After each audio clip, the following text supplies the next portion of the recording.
Now, in a record 70 years on the throne, Britain's Queen Elizabeth has dealt with no fewer than 14 prime ministers, starting with Winston Churchill right through to Boris Johnson. Just one aspect of that is the weekly audience between monarch and prime minister, as Vicky Young reports. The Queen and her prime ministers. This was a reunion organised in the 1990s. Head of state and head of government appear side by side for dozens of public events. But the relationship is forged behind closed doors. Weekly meetings at the palace. Very nice to see you again. Lovely to see you again. That we only get a glimpse of.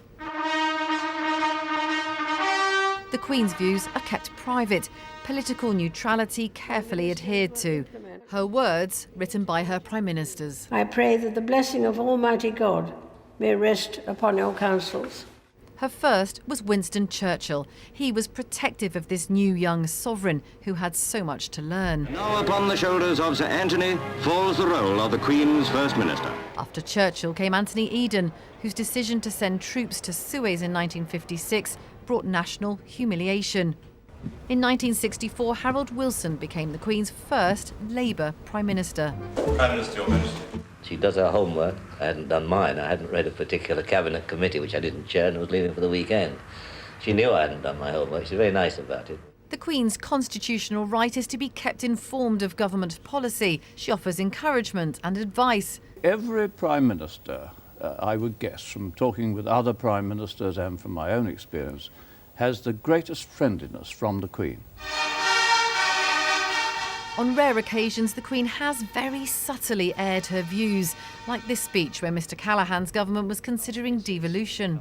I cannot forget that I was crowned Queen of the United Kingdom of Great Britain and Northern Ireland.